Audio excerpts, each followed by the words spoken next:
okay, that's the episode. But I mean, so clearly Nobuhiko Okumato, or clearly he's doing Garfield, right? Yeah, Garfield. And I mean, he looks and sounds exactly like Bakugo. That's my part for the viewer. No, but I mean, it closely is the same voice actor, and he's doing the exact same voice as he only has this voice. And the thing is that, and I said this maybe two years ago, I think, was it last year?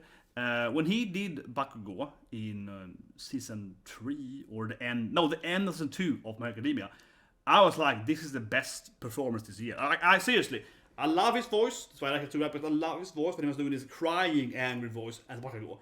I don't want to spoil My Academia, but it's one episode when he cries with All Might and Deku, and it's also angry at the same time. And that was like, man, the voice skills here was amazing. So of course I recognize his voice, but that performance, in my opinion, was the best of that year of 18. But that on the same time though, he gets to play this angry voice all the time, right? And this guy here, Garfield, looks exactly like Bakugo. He has the hair, the same body shape, right? So I'm just like, yeah, okay, he's the angry, it's Bakugo. It's like, he's exactly like Bakugo. He's 100% Bakugo.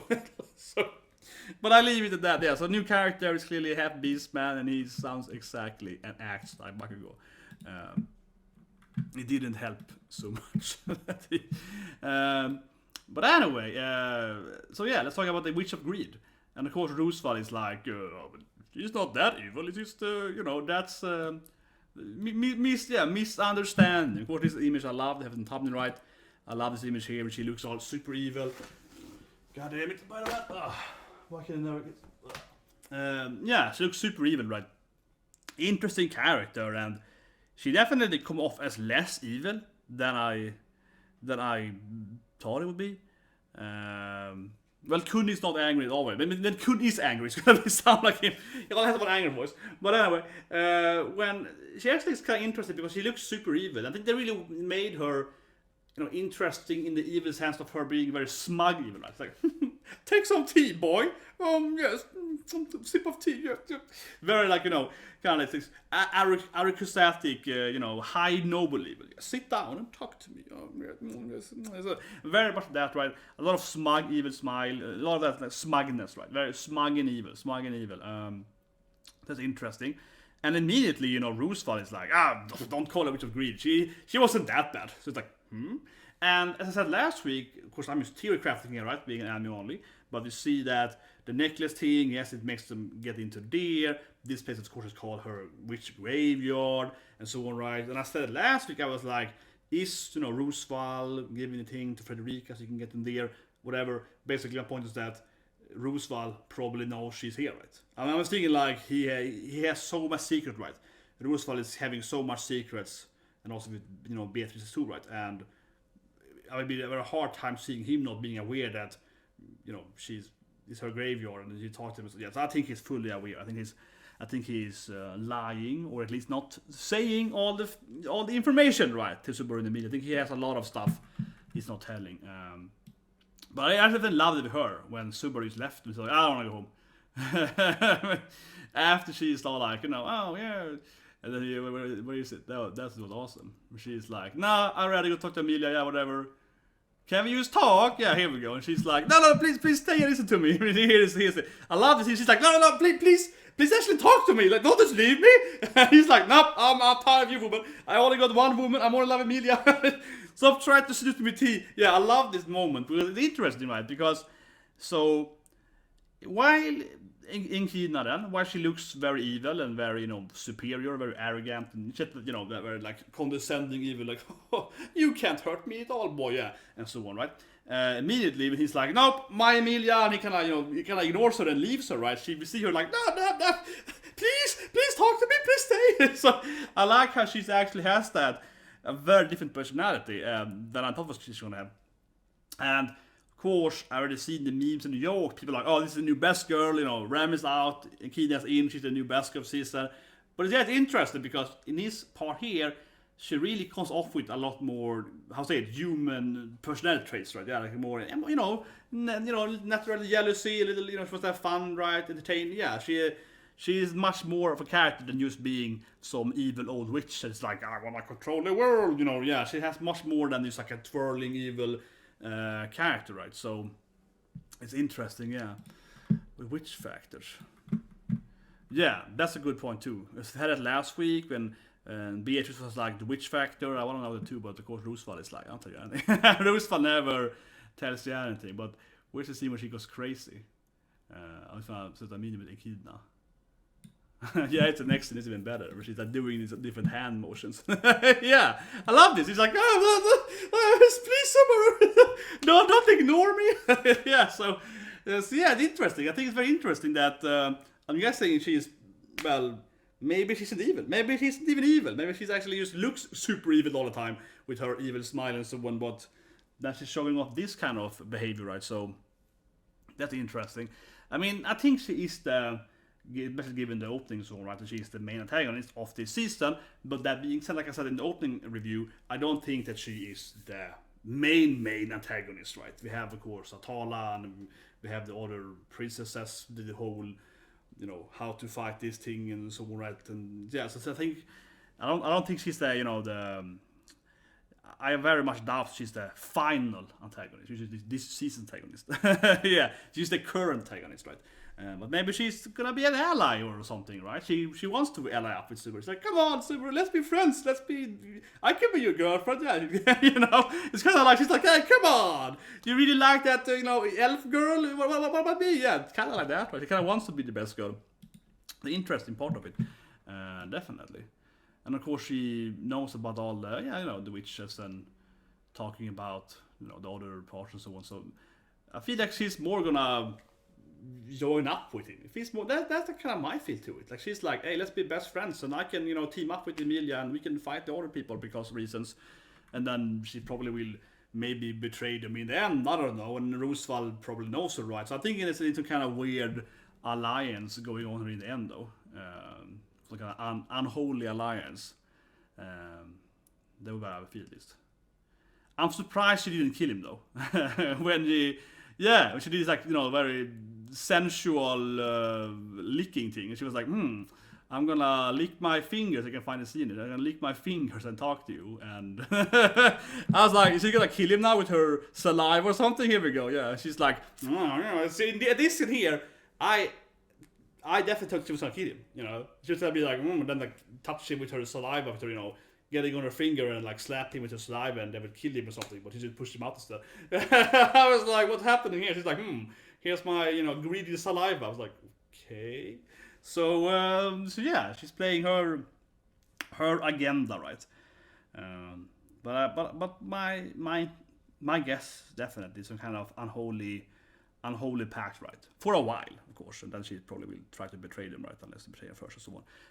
Something like that. Yeah, it's kind of weird. But and again, I said 2000, but I definitely think Roosevelt knows about this. I think he is probably, you know, behind it, right? Or something like that. I have such a trust for Roosevelt. I've always been like, Roosevelt, man, the guy's so evil. I've always been like, I don't trust that clown guy. Have you seen a good clown ever in an anime or game? I mean, I'm old, so I grew up with, you know, Kafka, FS6, right? I'm like, you never trust the clown character. So maybe I'm just being stereotypical here, but I don't trust clowns. So that's why I don't trust Roosevelt, right? Honestly, that's probably the biggest reason why. I can never trust like a clown in any media. Never. Yeah, exactly. But yeah, that's a good point. Yeah, and Echidna is very like, what is she? She did this thing. She's flirting with him. She's pure evil. She's manipulative. At least she's, you know, all over the place, right? Interesting character. But yeah, and then the end, of course, we had the meeting. They didn't tell Ram. I think that the Ram thing is interesting because will you tell Ram about poor Ram, right? Because it's like, what would you do with it? What would Ram do with not knowing that Ram exists anymore, or being told that you had a sister which you don't remember? Like, what would she do with that? So as long as she doesn't go home and actually see and call her twin, because obviously she'd be like, who is my twin there with blue hair? As long as he doesn't go home to the mansion, it doesn't, I guess, you know, it's better not telling her for the meantime. It's kind of like that, right? It doesn't really help her knowing that. So that's an interesting scene there where he was gonna tell her, and Emilia was like, no, don't do it. So she's like, no, but yeah, let's not tell her, because that's probably like whatever. So we still don't know about the the Ram, because that's something I really wanted to see, right? Something I really want to see how Ram is gonna react to Rem, but potentially though they could heal Rem right before Ram gets home, and that scene actually never happens, and she finds out that Rem doesn't exist, or who is Rem, because maybe Rem, she's still not in the mansion. Maybe they do all this thing, they fight other people and so on, and maybe they're gonna cure Ram before Ram actually ever gets back home. That could actually be a thing now, as Emilia and Subaru kind of decide not to tell her, right? So yeah, that might never happen then. I don't know, right? It's kind of like up in the air there. Then of course the last scene there with Emilia being friendshipy. I like this scene here. It's like I laughed at it during the reaction. I love this scene here. This is my favorite part of the. I want to be your friend. I want to be friendshipy. That is my favorite part here with the kid. She's like, "Touch my baby." Yeah, because of course the old elder lady asks Emilia, "Oh, do you want to be the princess? Do you want to, take over? Get our backing in this, the power of the country and yada yada so on right there in this whole fight, right?" And she's like, "No, I want friendship." But then afterwards, when she gets friendship, we see this woman like, "Touch my baby." And this to me, right, is classic, politician, right? It's like you hug the babies and you kiss the little baby to give them luck, and what? Can I touch your president? Yeah, that whole thing, right? So something was kind of fun how she tells them she doesn't care about the backing, and then immediately they back her up and like, "We want you to be our princess now." So yeah, so I mean, but you know how it is, right?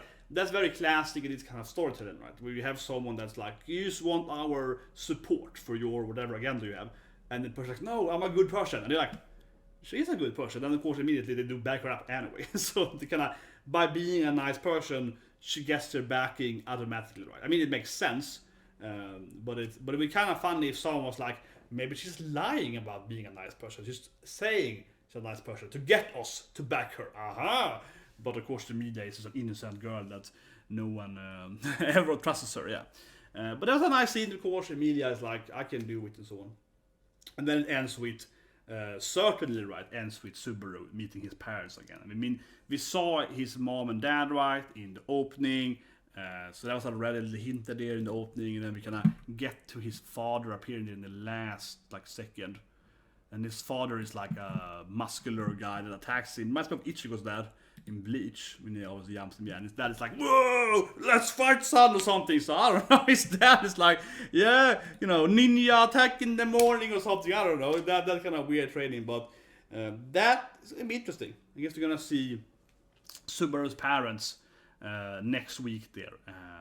That being said though, I mean, it's clearly not some kind of, he doesn't return to his own world, right? I mean, he's clearly not been re-summoned, right? That would be really strange. Because the dungeon thing told them like, "Face your past." So this is some kind of flashback, right? And he's like in his. I mean, it's not like a flashback, but it's kind of like a flashback, right? You kind of forced into, realize, see your own life that you used to have or something, right? Remember this day of your life or something, right? This is many other shows, right? For example, Hamafuga last season is like, you're back in your own life now and you have to fight that, right? Yeah. So I guess, but it's interesting. You're gonna see his parents and his dad actually has like a very strong personality, but I guess whatever is gonna happen this episode, unlikely will it change, of course, what Subaru is actually doing, right? And then of course you can see Emilia's probably sad past. It's probably like probably half episode seeing Subaru's mom and dad, and then half the episode probably gonna be like Emilia being like, "Everyone hated me" or something, and I was, I'm a half elf, so it's probably some sad half elf backstory, right? Something like that. But anyway, yeah, that's the review, guys. Subscribe to that, press the like button. Of course, we see what's the next video. Ooh, Friday. Usekishan probably. Yeah, on Friday that one and some other good animes, and then I say this thing. I want to spoil it here, but last week I reviewed Decadence, which is out now too, and Decadence episode 2 was like, this is a very strange twist. So if you haven't seen Decadence yet, I'm not saying it's good or bad. I'm just saying there was a very weird twist in that anime. I reviewed it last week and I was like, man, this is special. But that's into 2. So maybe I'm gonna review episode 3 there. I don't know, because I felt they have kind of established what's happening in the anime now, but that was strange. But anyway, see you guys and have a great day.